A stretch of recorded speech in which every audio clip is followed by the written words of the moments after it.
Ashley.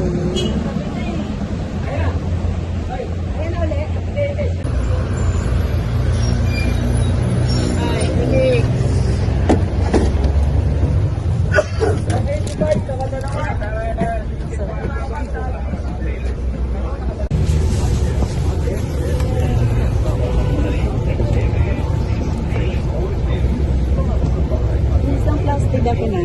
Ha? Ay, sige po.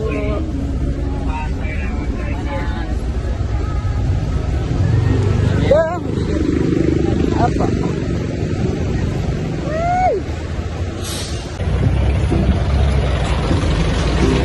Kuya, papuntang Kaingin. Kawit.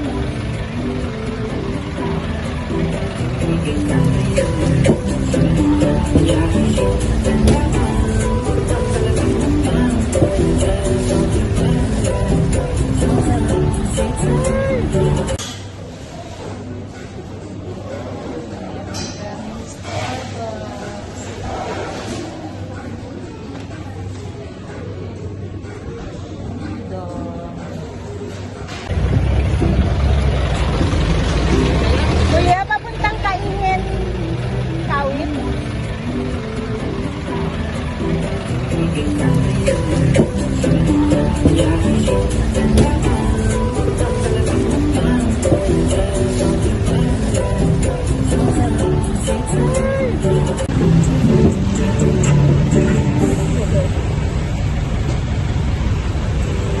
Minibus.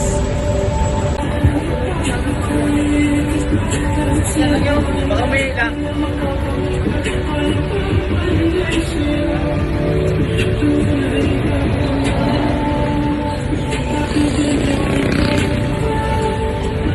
Gamitan siya. Side view yan.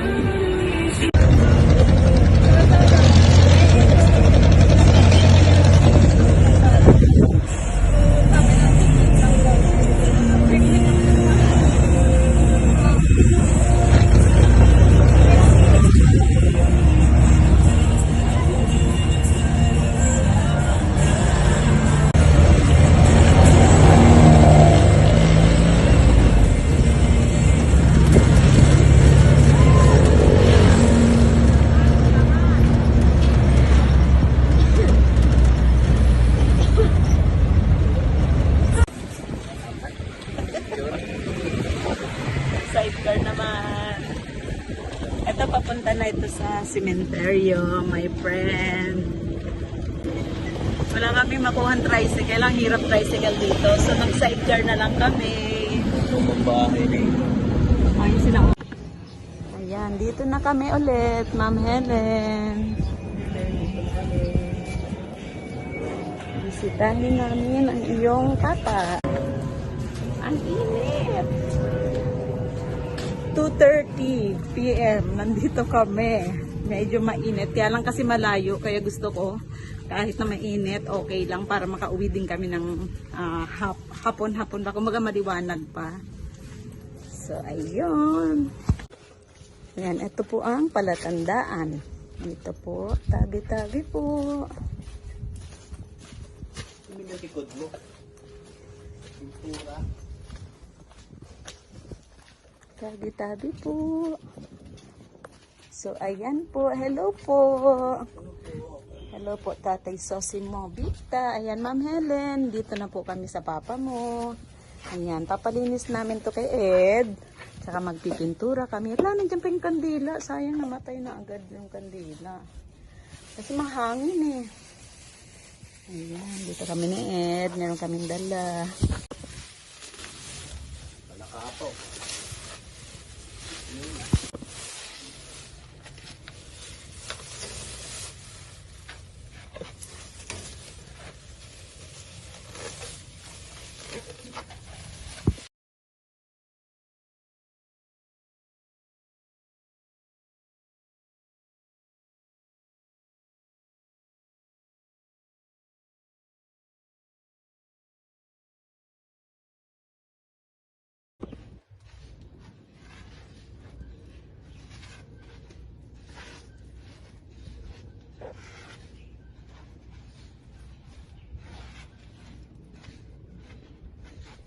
Dito my friend, yung papa mo. Tapos meron din po ditong dalawang Victa. Hindi ko alam kung relatives nyo. Ay, tatlo? Dalawa yun. Dalawa nga.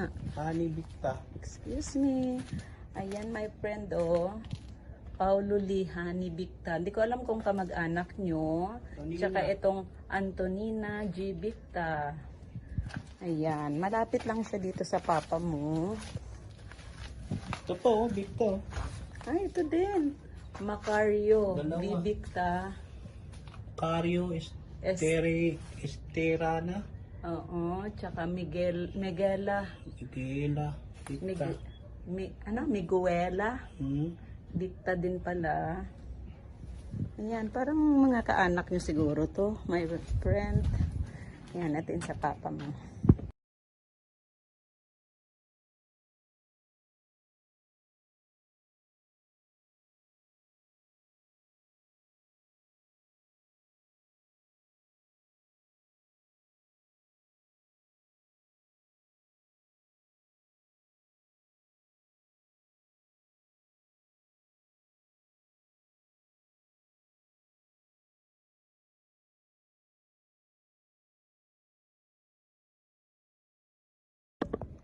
Kamusta ka dyan?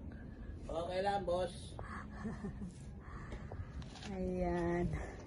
Ayan. Malapit ko na mabuo ang name, Ma'am Victa. Bumili ako ng brush. Ayan Kaya lang, ang laki. Hindi pwede. Ipiti mo kaya? So, ito yung ginamit ko, itong maliit na stick. Ayan, sa awa naman ng Diyos. Ayan, okay naman yung resulta kahit papano. Tsaga-tsaga lang talaga. Mabubuo ko din to.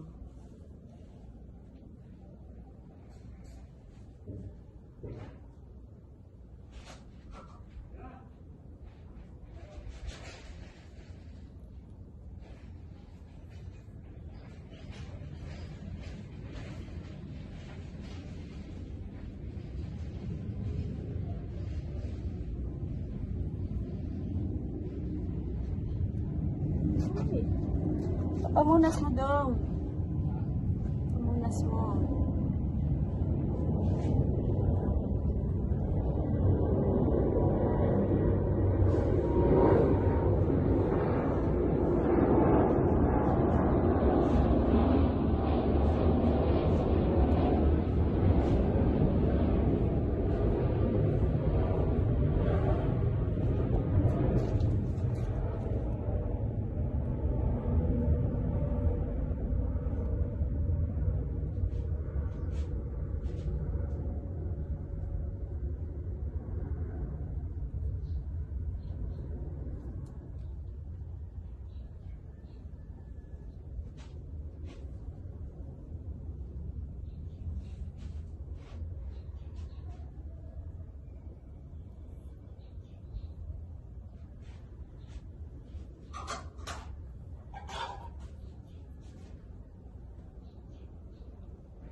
Teka, may umpisa naman doon, no?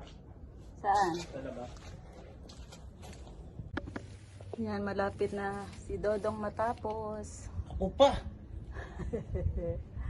Siyempre, nag-Starbucks yan. Madam, para sa inyo to, madam. Uh, Nag-e-effort po kayo, kaya nag-e-effort din po kami. Ayun, thank you so much, my friend. Thank you, Dong. Saka kay Sir Kit. Yes, ang babait na tao. Swerte po kayo, Sir Sosimo, at nagkaroon kayo ng anak na super galante, super bait, at saka manugang na si Sir Kit. Thank you po. Yun, tatapos na yung harap. Mapipinturahan ko rin yung harap. Hanggang baba, no? Hanggang baba, syempre. Dito, dito. Oo, finished product na yun. Uli na to eh. Ang hirap kasi yung nabili nating brush, malaki. Magkakalat lalo. Ito hirap na hirap ako dito sa stick. Kaya may konting lagpas oh. Eh ayaw pala talaga mabura. Kaya nagdoble ingat na ako pagdating dito. Okay. Ayan, natapos ko na din ang pagle-lettering. Ay, may konting dumi pero hindi maiwasan. Wala kaming dalang thinner, dapat pala meron. Ay, nagpipintura na lang si Ed ng mga gilid. Kulay white para maganda tingnan. Actually dito sa taas, ayan o, natapos na. Pati dito sa gilid. Ayan, pati sa likod. Baka ano ka sa likod? Hindi na, okay na. Dito, tignan mo dyan. Dito. Ayan, sa gilid din. Ang likod yan. Ayan, pinturahan na lang niya hanggang baba. Dubling ko pa yan. Doblehin niya pa daw. Puting-puti. Ayan, natapos na namin. My friend. Sinabi kamay namin. Ayos lang yan. Ayan. Ayan. Kaya kami, my friend, ito yung pinaka-surprise ko pa ako sa'yo kasi ngayon pala ay death anniversary ng papa mo. Ika-13th year niya. Kaya ito yung surprise ko sa'yo. Hindi ko alam kung na-notice mo or alam mo na yun yung kanyang date of kamatayan. Ayan. Ayan. Ika-13th year death anniversary ng papa mo ngayon or daddy mo. Ayan, June 20 ngayon. So, ayan, June 20, 2010 pala siya namatay. So, ayan, I hope you like it. Ang aming surprise. Ayan, ito naman yung treat ko para sa birthday mo, Father's Day, tsaka death anniversary ni daddy mo or ni papa mo. So, ayan, uwi na kami. Hindi nakasama si Sassy kasi meron siyang ginagawa sa school. So, babawi na lang yon. Bye!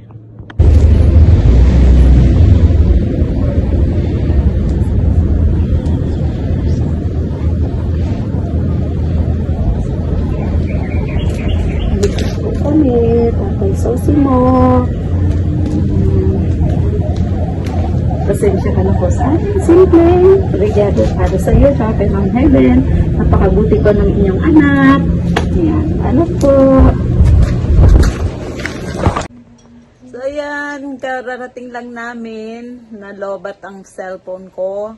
At saka may bad news kami. Muntik na talaga kaming masagasaan kanina. Dahil sa nang gigigil ako sa rider na yon. Nasa tamang lane kami. Lumagpas siyang ganon. Eh, syempre, nandito na kami sa malalagpasan na namin yung tinawiran namin eh. Tapos, di syempre, ang matik yun, titingnan namin yung sa kanan. Dahil may guhit dito eh.